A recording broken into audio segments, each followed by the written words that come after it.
Olá, amados! O vídeo de hoje é sobre mamoplastia redutora. Eu vou falar aqui sobre vários detalhes bem específicos sobre essa cirurgia. E se você gostou do tema ou tem uma amiga que está louca para fazer essa cirurgia, curte aqui, compartilha e aproveita. Se você não se inscreveu no canal, se inscreve e ativa o sininho para receber sempre notificações sobre os novos vídeos.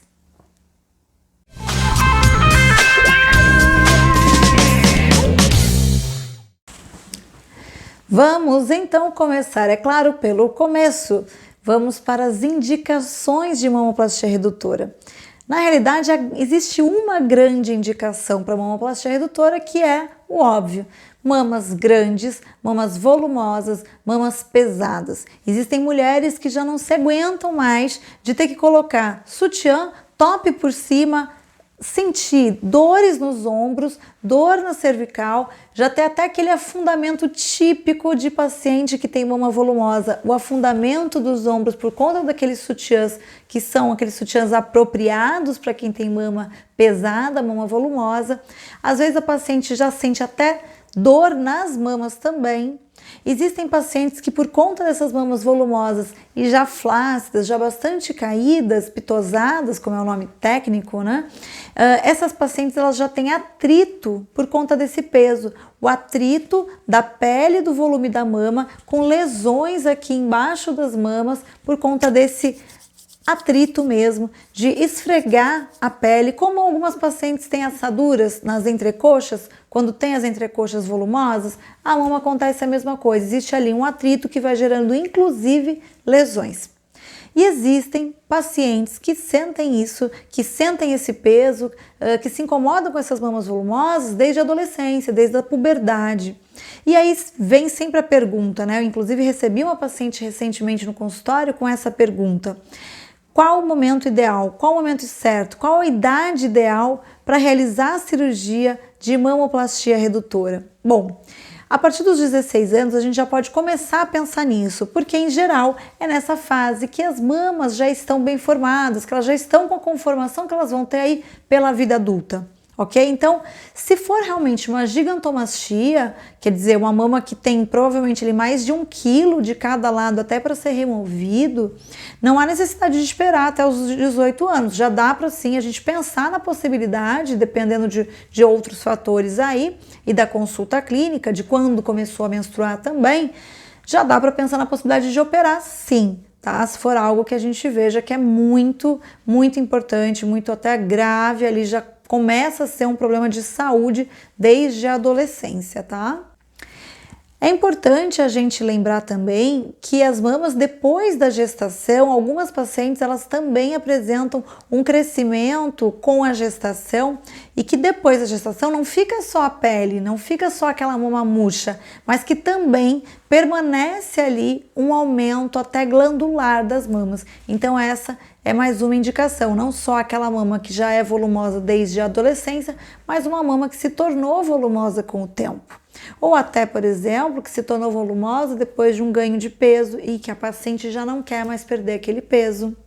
Ou se tornou volumosa após o uso de medicações, como anticoncepcionais. Principalmente antigamente, hoje a gente já tem melhores tratamentos, mas ainda muitas vezes está indicado para pacientes, por exemplo, com síndrome do ovário policístico, alguns anticoncepcionais que sim, fazem com que as mamas ganhem um volume que elas não perdem mais depois e essas mamas se tornam extremamente volumosas. Então, basicamente, a indicação dessa cirurgia: mamas pesadas e volumosas em seus diferentes aspectos e apresentações. E como se preparar para essa cirurgia? Existe algo específico para ser feito? Basicamente os exames que a gente já sabe, né? A gente tem aí vídeos de preparo de cirurgia, você pode voltar e assistir aí no canal. Mas aqui, especificamente para mamas volumosas, para essa cirurgia, a gente precisa de mamografia, se a paciente principalmente for acima dos 35 anos, e ultrassom para aquelas até os 35 anos. Isso já é aí um exame mais específico. No mais, tudo igual, tudo usual. E é necessário algum exame específico para essa cirurgia? Alguma preparação? Sim, a gente precisa dos exames da mama. Então, se essa paciente tiver até os 35 anos de idade, a gente solicita um ultrassom de mamas. Se ela tiver mais do que 35, uma mamografia. Em alguns casos, se esses exames vierem duvidosos, pode ser necessário também uma ressonância magnética. E também, se houver alguma alteração ou alguma dúvida, a gente pode solicitar a avaliação de um ginecologista ou mastologista antes de fazer essa cirurgia. Como aconteceu recentemente, ao abrir os exames de uma paciente, eu me deparei com um nódulo mamário e eu precisei encaminhá-la ao mastologista, e só quando ele deu o ok para essa cirurgia e me dissesse realmente eu posso optar por uma técnica convencional, aí sim ela vai voltar e a gente vai novamente planejar a cirurgia dessa paciente. O dia D e o dia D. O dia D, a gente aqui, para o caso de mamoplastia redutora, a gente precisa levar basicamente o sutiã e o restante é o usual, tá? Não tem algo especial.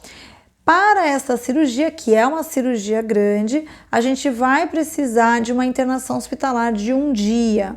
A anestesia, na grande maioria das vezes, vai ser anestesia geral. Para essa cirurgia, essa é a anestesia, o tipo de anestesia mais seguro.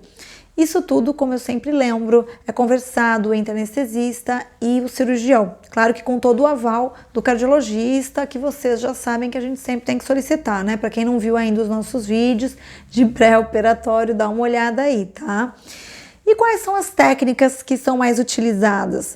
Hoje a gente utiliza basicamente 2 técnicas, né? Ou você utiliza, lembrando, gente, que a gente está falando aqui de uma mamoplastia redutora. Mamoplastia unicamente redutora, ela não vai implante mamário, porque, pelo motivo óbvio, a paciente ela quer reduzir de fato a mama, tá?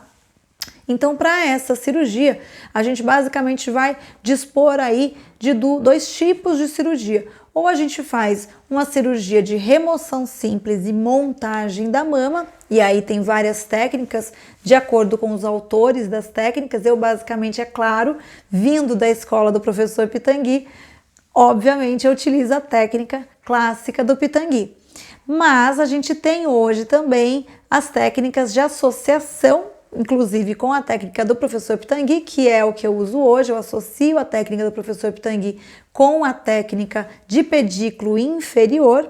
Então, essa técnica de pedículo inferior, existem outras, tá, gente? Pedículo superior, superomedial, enfim, eu utilizo de pedículo inferior, em que eu faço um molde, uma utilização da própria glândula da paciente para modelar e formar um tecido ali dentro que vai imitar um implante. Eu acredito que seja essa a melhor maneira. Eu vou colocar aqui uma foto, vocês podem observar aí nessa foto que eu utilizo o molde do próprio tecido da paciente, eu modelo esse tecido e eu fixo ele na parede torácica e ele imita o implante mamário. Parece um implante, né? Mas não é. Enfim, com essa técnica eu comecei a observar que eu tenho um resultado mais duradouro quando eu preciso fazer uma mamoplastia redutora clássica, em que não vai implante. Existem pacientes que solicitam, poxa, eu posso reduzir e colocar um implante? Sim e não. Tudo depende. Depende do quê?